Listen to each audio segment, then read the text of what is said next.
दिल्ली की Patiala house court ने जवाहरलाल नेहरू विश्वविद्यालय की पूर्व छात्र नेता शैला राशिद को बड़ी राहत दी है। कोर्ट ने साल 2019 के देशद्रोह मामले में उनके खिलाफ दर्ज मुकदमा वापस लेने की दिल्ली पुलिस की अर्जी स्वीकार कर ली है। शैला के खिलाफ ये मामला भारतीय सेना को लेकर सोशल मीडिया पर आपत्तिजनक ट्वीट्स करने के बाद दर्ज किया गया था।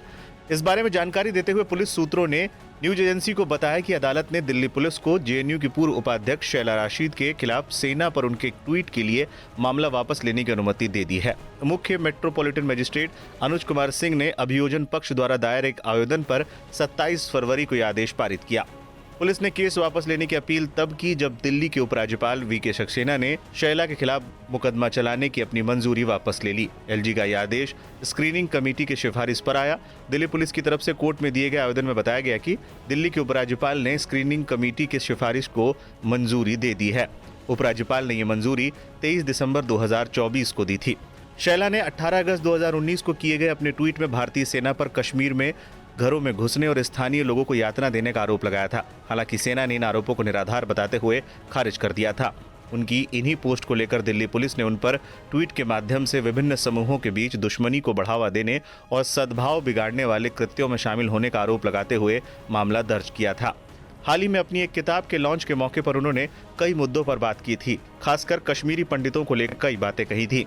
One book that has not been written yet is about Kashmiri Pandit role models कि किस तरह से उन्होंने, जिनसे सब कुछ छीना गया, जिनसे उनकी संपत्ति, उनका घर बार, उनका सोशल कैपिटल, सब कुछ, रिश्तेदार सब छिन गए, उन्होंने किस तरह से रिबिल्ड किया अपनी लाइफ्स को। मुझे लगता है कि उस पे ये तो हम देखते हैं, एक्सोडस के बारे में तो हमने मूवी देखी, लेकिन एक मूवी जो हमने नहीं देखी वो ये है कि उन्होंने की, या एक ऐसी किताब जो हमने नहीं देखी आज तक, जो कि ओवरड्यू है, कि उन्होंने किस तरह से खुद को रिबिल्ड किया। मुझे लगता है वो एक प्रेरणा है सभी सोशल ग्रुप्स के लिए, नॉट जस्ट मुस्लिम्स।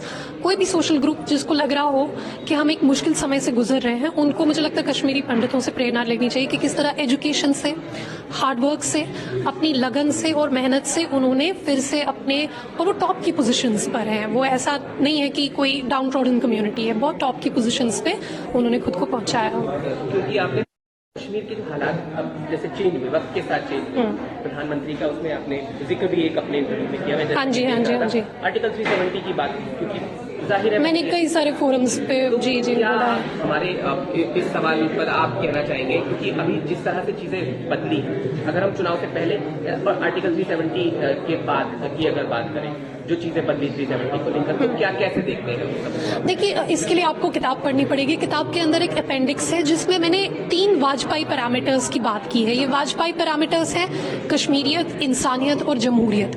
कश्मीरियत की आप बात करें, पहली बार 30 साल में शिया कम्युनिटी जो है, उनका जो ताजिया जो निकलता है वो मेन शहर के बीच में से निकला। या कश्मीरी पंडितों के लिए फ्लैट बन रहे हैं, तो ये कश्मीरियत है। इंसानियत है कि कश्मीरी नौजवानों की जानें बच रही है, वो स्टोन पेल्टिंग इंसिडेंट्स में नहीं मारे जा रहे हैं। जमहूरियत ये है कि भाजपा की जो ऑपोजिशन पार्टी है वो चुनाव जीत रही है, कोई रिगिंग नहीं है। 1987 में आप जानते हैं किस तरह से रिगिंग हुई, पूरा विश्व जानता है, उसी से इंसर्जेंसी स्टार्ट हुई।